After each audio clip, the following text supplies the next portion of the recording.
Earlier निधि में आप सभी का स्वागत है। इस बार रक्षाबंधन के पावन पर्व पर फिर एक बार से भद्रा की चर्चाएं शुरू हो चुकी हैं कि भद्रा काल में रक्षा सूत्र बांधे या ना बांधे।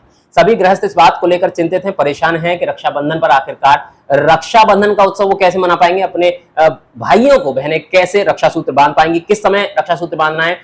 इस मुद्दे को लेकर अनेक सवाल हैं, अनेक शंकाएं हैं लोगों की, गृहस्थों के मन में। इन सभी शंकाओं का निदान करने के लिए हम आ चुके हैं पंडित भीमसेन वैदिक ज्योतिष केंद्र के आचार्य सौरभ शास्त्री जी के पास। सौरभ शास्त्री जी, बहुत बहुत स्वागत है आपका। नमस्कार प्रिय दर्शकों, सर्वप्रथम आप लोगों को श्रावणी पर्व की विशेष शुभकामनाएं। आशीष आशीष फले फूले और ठाकुर जी की कृपा सदैव आपके ऊपर बनी रहे। सबसे पहले आपको बता दूं, रक्षाबंधन को किस रूप में हम जानते हैं। श्रावणी कहा जाता है। श्रावण युक्त पूर्णिमा को श्रावणी कहा जाता है। देखिए, यहाँ बहुत सी भ्रांतियां, शास्त्र युक्त क्रियाएं जो हम करते हैं वो विधिवत इसकी पूजा का महत्व, पूजा की क्रिया में आपको जो सूक्ष्म रूप से बतला देता हूं।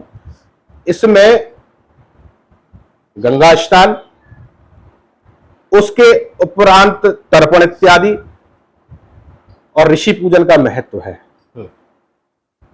उसके उपरांत में हम जो भी दैनिक क्रिया करना चाहे, विशेष श्रावणी में विधिवत ये पूजन करने के बाद जो हम गंगा स्नान करें, तर्पण करें और ऋषियों का पूजन करें, उससे हमारे जन्म जन्मांतर के पाप नष्ट हो जाते हैं। ये विशेष क्रिया है जो आज हमारे गुरुजन इत्यादि सब लोग करते हैं इस क्रिया को, और हम अपने छोटे से समय से देखते आ रहे हैं।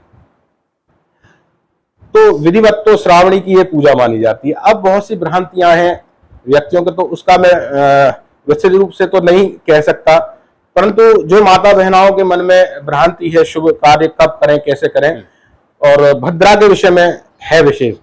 तो भद्रा में तो विशेष रूप से शुभ कार्य निषेध ही है, और रक्षा सूत्र विधिवत आप अपने 1:30 बजे के बाद ही बहनें और भाई जो पर्व मनाना है उसे करिए।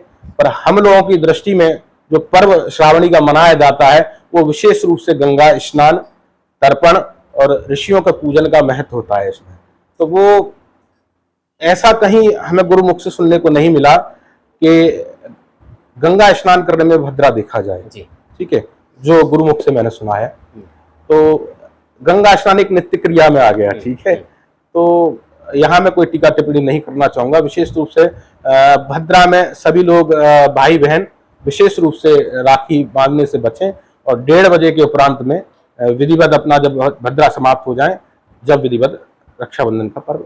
जो ठाकुर जी की सेवा कर रहे हैं, जो लोग नित्य में ठाकुर जी को अपने परिवार के सदस्य के रूप में मानते हैं, वो क्या ठाकुर जी को राखी भद्रा काल में बांध सकते हैं, पूजा कर सकते हैं? नहीं, जब मैंने बताया भद्रा काल में अगर किसी प्रकार से कोई भी कृत्य हम करते तो यहाँ का जो राजा है जी, उसके ऊपर परेशानियां बढ़ जाती हैं। तो मानव स्वाभाविक, आप प्रजा हो और राजा के ऊपर कोई परेशानी बढ़ेगी तो तुम्हारे ऊपर भी बढ़ेगी, तो इसका त्याग कर देना चाहिए जी।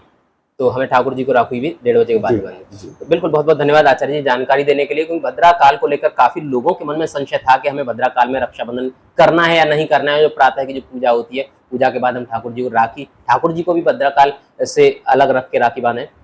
तो बहुत बहुत धन्यवाद गुरु जी ये जानकारी देने के लिए।